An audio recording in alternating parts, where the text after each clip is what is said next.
pasasalamat at pananabi. Tatay, happy birthday.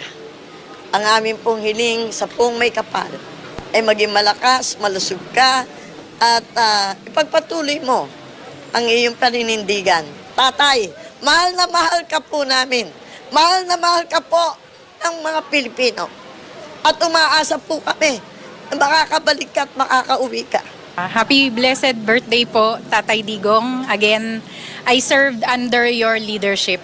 I met you face to face sa 45 years ko po na nabubuhay dito at namulat sa politika. There will never be any other president like you.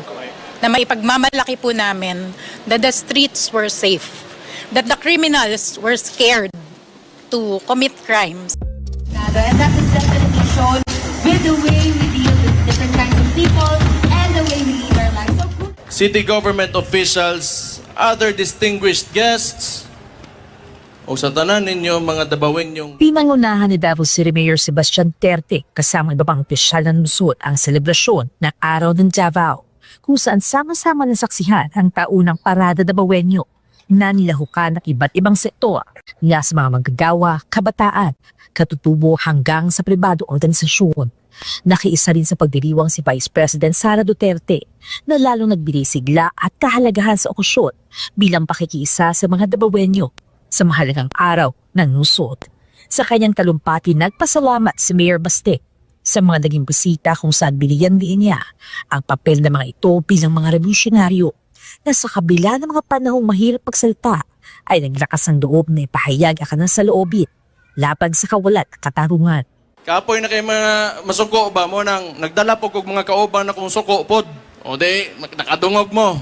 Pero kani, mga tawhanan nagtuo ko nga naan ni sila yung mga revolusyonaryo na kasing-kasing.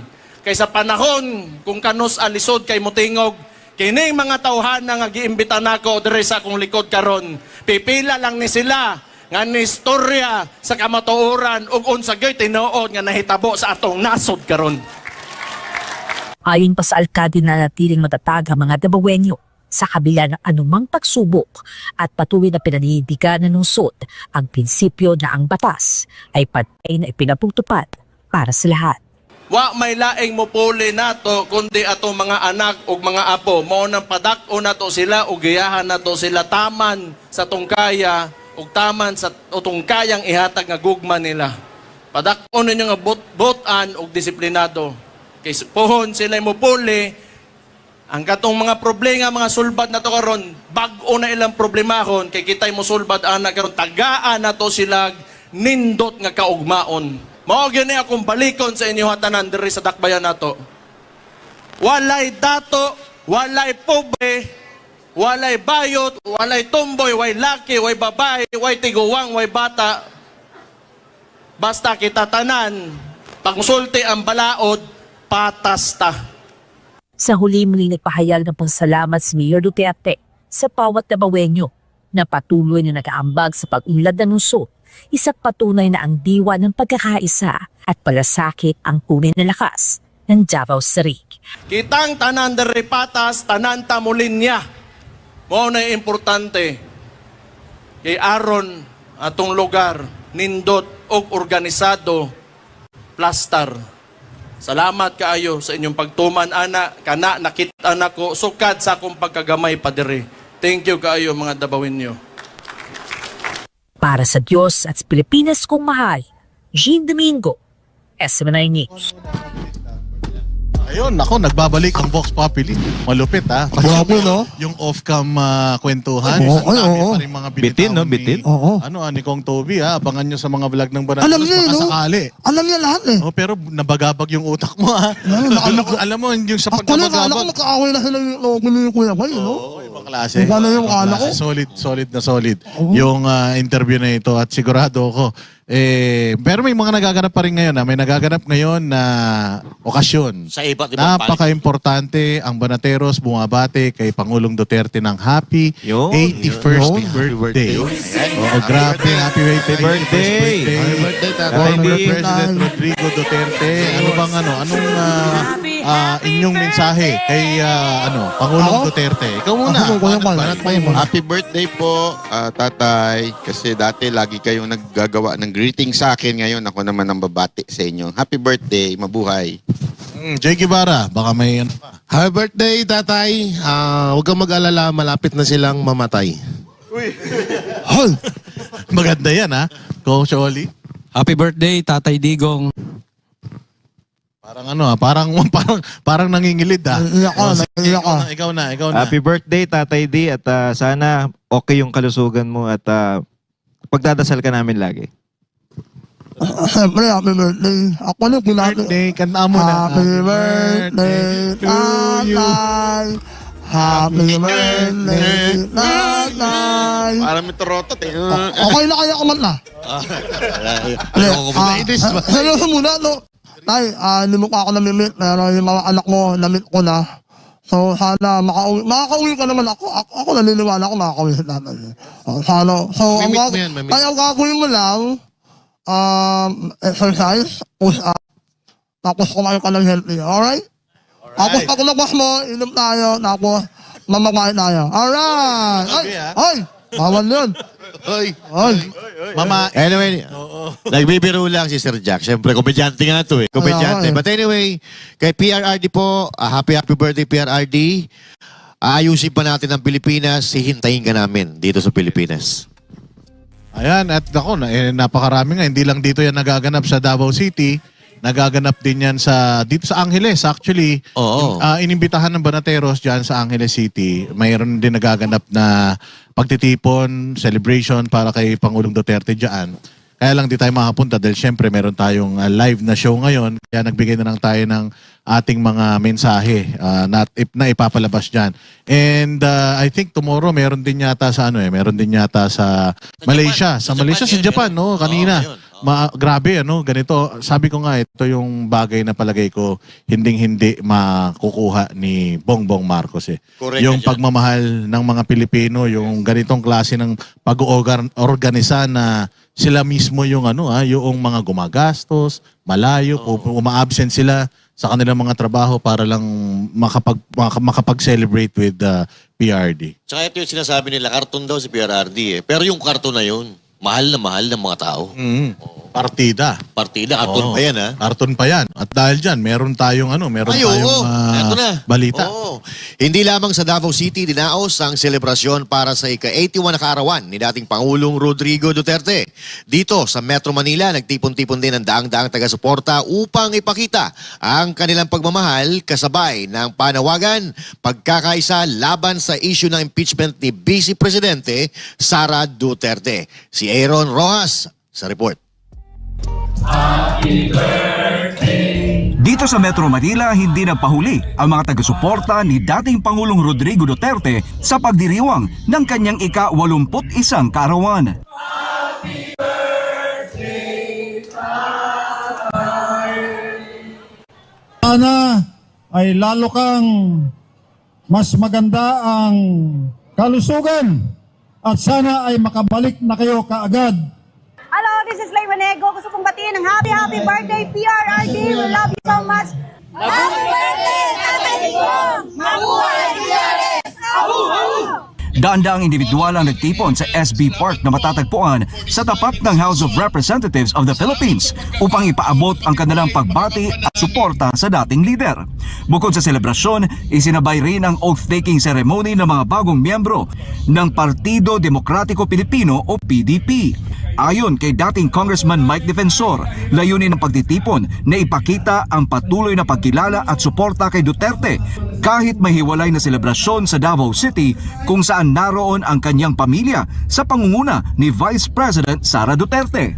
Alam namin na may selebrasyon sa Davao, nandun ang pamilya ni Pangulong Duterte sa pangunguna ni Vice President Sara Duterte, pero minabuti namin na dito sa Manila mapakita rin ang pagkilala at pagmamahal kay Pangulong Duterte. Dagdag pa niya, pinili rin ang lokasyon sa harap ng Kongreso upang ipakita ang kanilang pagkakaisa laban sa usapin ng impeachment laban sa Vice Presidente. At syempre, nandito kami sa harap ng Kongreso, ginawa namin talaga dito para ipakita din namin yung aming pagkakaisa laban sa ginagawang impeachment ng kay Vice President Inday Sara Duterte. Sa kabila ng magkahiwalay na selebrasyon sa iba't ibang panig ng bansa, iisa ang mensahe ng mga dumalo, ang patuloy na suporta at pagkilala sa naging pamumuno ni dating Pangulong Rodrigo Duterte at paninindigan para kay Vice President Sara Duterte. Sa gitna ng maalinsangan na panahon, hindi nito napigilan ang pagtitipon ng mga taga-suporta. Ito umano ay patunay ng kanilang matibay na suporta para kay dating Pangulong Rodrigo Duterte at maging para kay Vice President Sara Duterte sa gitna ng kanyang mga kinakaharap na isyu ngayon. Mula dito sa Quezon City, para sa Diyos at sa Pilipinas kung mahal, Aaron Rojas, SMNI News. Nagkaisa nitong gabi, March 27, 2026, ang mga Pasayenyo para sa soft launching ng Sama Sara Tayo, kasabay ng advance celebration ng ika-81 kaarawan ni dating Pangulong Rodrigo Duterte na isinasagawa sa Pasay City. Si Cherry Light sa report. Naging emotional at makabuluhan ang Biyernes ng gabi para sa mga Pasayenyo sa paunang paglulunsad ng Sama Sara Tayo sa lungsod. Itinatag ang grupo upang ipakita ang buong suporta kay Vice President Sara Duterte, kasabay ng pag-alala at pagdiriwang sa ika-81 kaarawan ng dating Pangulong Rodrigo Duterte. Tumatayong lead convener ng grupo, si dating Pasay City Councilor Edita Wawi Manguera. Itong amin pong inilulunsad ngayon ay para po sa mga tiga-Pasay na masigurado namin, maiyak namin at patinindigan namin ang aming malasakit sa ating mga kababayan upang ang ating pong maging Pangulo sa 2028 ay masigurado namin na si Inday Sara Duterte. Binigyan diin ng grupo ang kanilang paninindigan na no to impeachment na anila'y mahalaga upang mapanatili ang katatagan ng pamalaan sa gitna ng mga hamon ng bansa. Dagdag pa nila, dapat gamitin ang mga ganitong proseso ng may pag-iingat at hindi bilang kasangkapan sa politika. Mariin din nilang kinundena ang iba't ibang anyo ng korupsyon sa pambansa at lokal na antas, mga isyong anilay patuloy na humahadlang sa pag-unlad ng bansa. Kabilang sa kanilang binanggit ang umano'y hindi epektibong flood control projects, mga sinasabing ghost projects sa DPWH at ang tinaguriang maleta issue na may kinalaman sa kakulangan ng transparency at pananagutan. Sa gitna ng programa, hindi napigilan ng mga convenor ang magbigay ng personal na mensahe para sa dating Pangulo, mga pagbating may halong paghanga, pasasalamat at pananabi. Tatay, happy birthday. Ang amin pong hiling sa pong may kapal ay maging malakas, malusog ka at ipagpatuloy mo ang iyong paninindigan.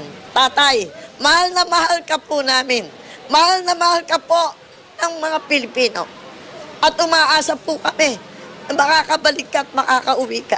Happy blessed birthday po, Tatay Digong. Again, I served under your leadership.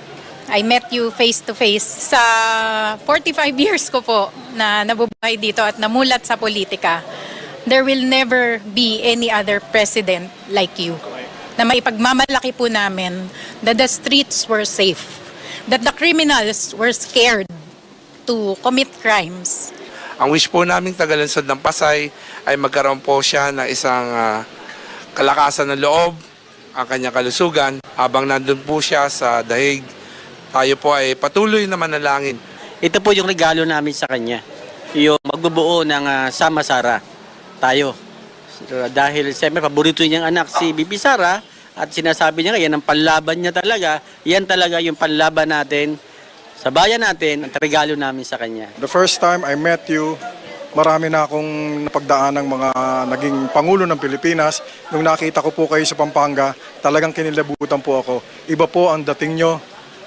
Kanina nung kumakanta ng happy birthday, medyo gusto ko matangay. Wish you good health, long live. Pero kung talagang ano yung ukol para sa iyo ng Diyos, kung ano yung kakabuti sa iyo, nasa Diyos yun. Noong 2022, si Vice President Sara Duterte ang nakakuha ng pinakamataas na boto sa Pasay City na umabot sa mahigit 82,000 patunay ayon sa grupo ng matibay na suporta ng lungsod. Para sa Diyos at sa Pilipinas kong mahal, Cherry Light, SMNA News. At meron din sa Japan nagtipon ang mga taga-suporta ni dating Pangulong Rodrigo Duterte sa Japan para sa sabayang pagdiriwang ng kanyang kaarawan sa Tokyo at Nagoya. Sa Tokyo, nagsimula ang programa sa Marcha ng Pagkakaisa sa Jingdu Dori Park na sinundan ng birthday celebration at legacy presentation sa isang venue sa Shibuya. Samantala, sa Nagoya, sinagawa rin ang kaparehong marcha sa Hikari Hikoba bago ang after rally birthday celebration ayon sa organizers ng Republic Defenders for Unity and layunin ng aktibidad na ipakita ang patuloy na suporta at pagkakaisa ng ilang Pilipino sa ibang bansa para sa ating dating Pangulo kasabay ng paggunita ng kanyang kaarawan. At sa Hague, nagtipon ang mga taga-suporta ni dating Pangulong Rodrigo Duterte sa The Hague upang ipagdiwang ang kanyang ika-81st na kaarawan sa kabila ng kanilang distansya mula sa Pilipinas. Ginawa ang pagtitipon sa Koningskade or Koningskade kung saan nag-alay ng panalangin, suporta at mensahe ng pagmamahal ang mga Pilipinong dumalo mula sa iba't ibang lugar. Ayon sa mga kalahok, layunin ng pagtitipon na ipakita na hindi hadlang ang layo upang maipahayag ang kanilang patuloy na pagkilala at pagpapahalaga sa dating Pangulo. Nagbigay rin ng mga pagbati at panalangin ang mga dumalo para sa kalusugan ng dating Pangulo, kasabay ng panawagan ang pagkakaisa ng taga-suporta sa loob at labas ng bansa. Ang aktibidad ay bahagi ng sabayang paggunita ng ika-81st na kaarawan ni dating Pangulong Duterte na isinagawa ng kanyang mga taga-suporta sa iba't ibang panig ng mundo.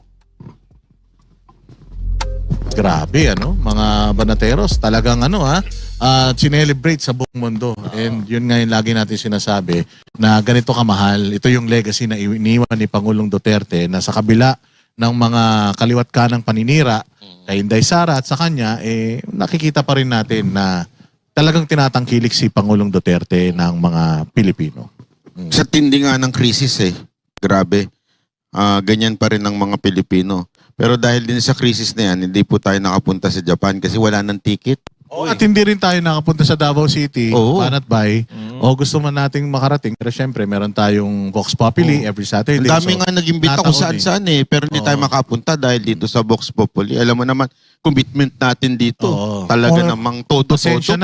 Pasensya na sa mga taga Davao, wala ang banateros. Yes. Pero laging nasa puso namin si Pangulong Duterte. Syempre, at ang suporta natin sa mga Duterte, tuloy-tuloy yan. May isa pa akong Banat Bay, na gustong i-open. Yung usap-usapan ngayon patungkol dun sa yung kay Pastor Apollo Kibuloy. Sa sa mainstream media, kaliwat kanan na naman yung mga pictures ni Pastor Apollo Kibuloy na ipinopost nila. Ako kasi naniniwala dahil dun sa 18 na yung 18 na Marine, sinabi nila meron daw perang dinideliver sa mga media operators. Ako kasi kapag ang mainstream media sabay-sabay na nagbalita sa isang balita, na malayo naman malayo sa problema ng bayang Pilipinas. Itong issue ni Pastor Apollo Kibuloy, wala tong koneksyon sa problema ng Pilipinas. Muli, wala siyang pera ng gobyerno na nilustay. Tama. Hindi siya nagnakaw sa bayang Pilipinas. At napakatagal na ng kanilang simbahan. 41 years na yung kanilang simbahan. At lahat ng mga naipundar nila galing yan sa dugo at pawis ng bawat miyembro ng Kingdom of Jesus Christ. So sa nakikita ko na kumakalat itong mga balita kay Pastor Apollo Kibuloy, alam ko na panibagong pagtatakip na naman ito. Diyan sa mga nangyayaring kabulastugan sa gobyerno. Una, yung korupsyon. And pangalawa, itong incompetence ng gobyerno sa pagtugon sa mga issue ng gobyerno natin ngayon. Banat Bay, baka may gusto kang idagdag. Yun. Ganun talaga. Wala tayong magagawa dahil wala silang kayang gawing tama dito sa krisis. Kailangan nila ng kung ano-anong diversion. Kasi nga, merong diverticulosis. Ay mo. Di ba? Yes. Kailangan i-divert ang lahat ng bagay. O, para sa mga mag-iimbita po pala sa amin, si Ma'am Hana lang pong i-contact. Sana mga partners matapos na tong problema sa langis, no? Kasi, sa gasolina kasi paubos na yung huling full tank ko na ata yun.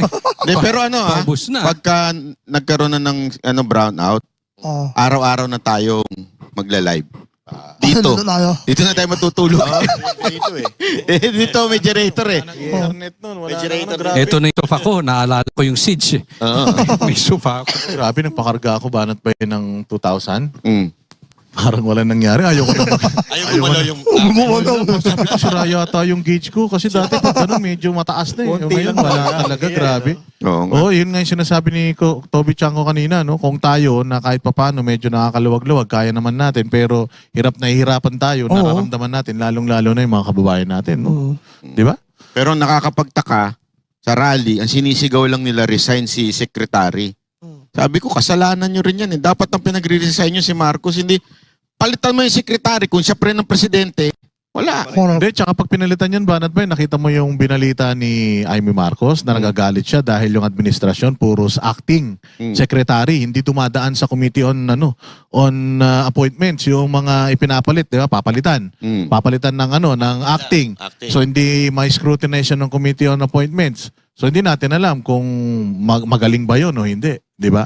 Yun ang problema. So ang problema talaga dyan, yun nasa taas. Yung presidente natin. Nako,